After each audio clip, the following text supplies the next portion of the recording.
Hello, friends. I am Chevee. Welcome to my shed. How are you today? How's life in your world? How's things where you are? Please let me know in the comments, or better yet, call the 800, not the 800 number. I don't have an 800 number. Call our voicemail line and leave me a voicemail that I can play on the show. 304-602-7433, I think. It's in the description. It's at the end of the video. Hopefully I put it on the screen when I said that. Whatever. It's been a while since I've asked you to call in and say something. Call in and say something. Whatever. Ask a question, leave a comment, whatever it might be. I want to talk today about a lesson that has been something that I have tried to learn for most of my life, but I've only recently started to accept it as like, it's one of those things that people will tell you when you start a self-awareness or a self-help journey. There's this, be kind to yourself. All people are really trying to say is do something, do anything, like just do something. And it always sounds like it's kind of hokey. Like, what do you mean just do something? Literally do anything. Anything that isn't nothing. Anything that isn't feeling bad about yourself. Anything that isn't feeling, isn't just vegetating and watching TV or whatever. Just do something. And it doesn't have to be big. And that's the thing that I have found the hardest to accept through my journey. Part of my core is one of my biggest fears in the world is being accused of being lazy. My mom has accused me of being lazy my entire life, and it causes me like intense. I get intensely defensive and hurt and just like, I can't take it. So I'm just terrified of being lazy, quote lazy. And so because of that, I don't watch TV, I don't watch movies, I don't sit around. I tend to do something, whatever it is. Sometimes that means I'm literally just playing video games, and that is at least something in my head. I'm generally play like puzzle games, and so part of that is maybe a trick to trick myself into feeling like I'm doing at least brain exercises. But also, I just really enjoy puzzles. Like, I really, really enjoy problem solving. But that's not what I'm talking about. I'm talking about when you're in that position of not feeling like doing anything. When you feel like you just nothing. You just don't, you can't, or you haven't. Like, especially if you haven't done anything. Regardless of whether you actually have or not. If anybody, if you've ever experienced any sort of actual like mental challenges, I think most people will tell you it's very difficult to recognize when you're being hard on yourself, and it's especially with depression or anxiety, it's hard to recognize that you have actually done stuff because you're so hard on yourself. You're turning so inward and thinking a lot about the stress that you're under, mental stress or physical stress, whatever, that you forget you actually did things. And so chances are you've already done something today. You just haven't given yourself a reward for it, whatever that might be. And so the lesson that I had to learn was doing anything, whether it's getting up and wiping off the microwave. That's something. That's something that I wasn't doing minutes ago. And that's something that I can say I did a thing. I did a chore. I did something to better myself or my environment. It could even be meditation. That is doing something. That is actively participating in your own health. I think that is kind of the key. Not only the doing, the getting up off the couch and doing the thing. Cleaning the toilet. That's a thing. The real challenge there is accepting that thing that you just did brought value to your life and that you should feel good about doing it. You didn't do it because you had to. You don't have to do anything.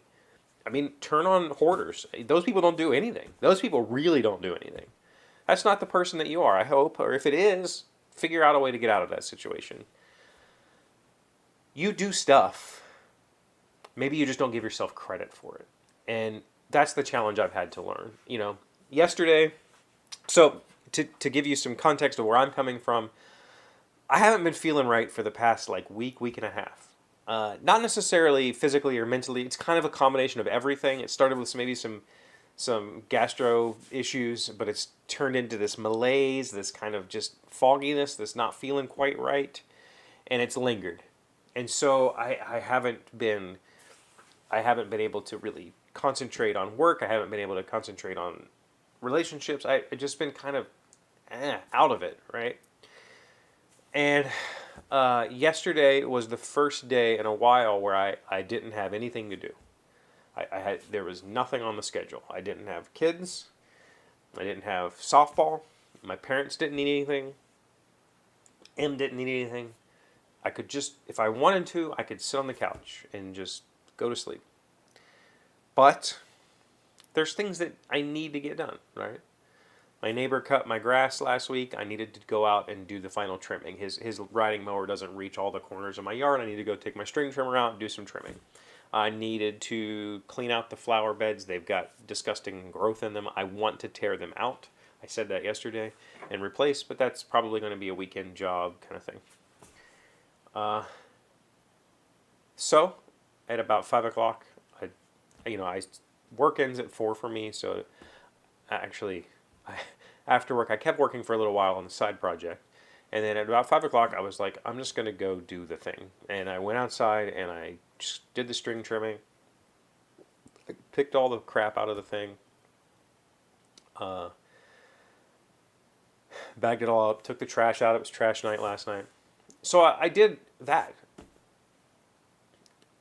And at the end of all of that, I had to remind myself, like, good job. Like, you did the thing. Now you can just, now the evening is yours. There's no reason to beat myself up and say I didn't do enough. That was great. I did I did good stuff. I did a lot of good stuff. But as it turned out, I wasn't done for the evening. Em said she wanted to do something. We threw out a bunch of suggestions. I cooked dinner, and then we went outside and played Frisbee for like 45 minutes. We just threw Frisbee back and forth in the yard, hung out, talked. It ended up being a really great evening. And it was all because I was willing to accept that while there are projects in miles wide around me, literally in here, in the other side of the basement, outside my house, there's stuff and yeah, I can beat myself up for not doing it. Or I can say, you know what, you went out there and you did the thing, congratulations. And I think that's the important lesson to learn, is that it doesn't have to be done right now. Like, just do something, do anything. And often what I find, and this is the advice I give to people when they tell me they don't feel like getting out of bed, they don't feel like this, they don't feel like that, commit to doing anything. Commit to saying, I'm going to go through my closet and get rid of 10% of my shirts or whatever. I'm going to go wipe down the kitchen sink. I'm going to go clean off the stove. I'm going to go through my refrigerator and get rid of the things that I don't need. Whatever it is, something small. Pick a thing that takes you 5 minutes. I'm going to vacuum the rug.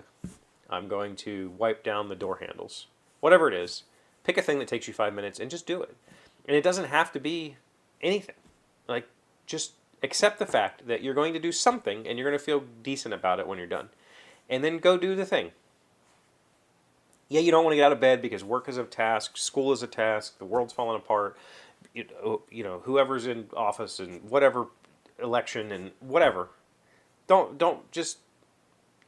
going to put my tools away. Put my hammer back. That's the thing. What you'll end up finding, often, not usually, maybe this takes 10 or so times of telling yourself you're going to do something. Eventually, you'll get to the point where you do that thing, and then you go, cool, I did the thing. And you'll look around for something else to do. Not intentionally. It just happens. You're like, I put that hammer back just now, and I had to move that tung oil out of my way. I now want to rearrange all of that. Not going to, because we're doing a thing here, but the point is, you'll often find that one tiny task, that one little thing where you're like, I'm going to go through my shirts and get rid of 10% of them, turns into a whole spring clean out. Turns into, I wipe down the kitchen counter, suddenly I'm cleaning out the fridge and cleaning the drawers out because they've got stuff in them. I'm wiping, I end up cleaning the microwave, I run the dishwasher. Like, you end up doing more than you set out to do.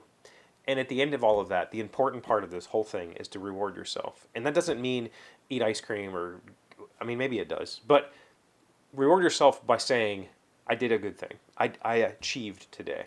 And that tiny thing is okay. It's okay to now go take a rest.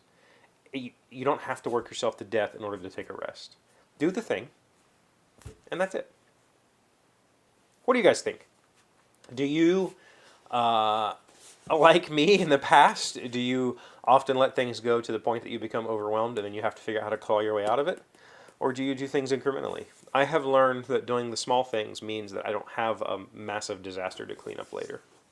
And it's very rewarding. Thank you for being here as always. Thank you for liking, commenting, subscribing, being amazing friends and wonderful people.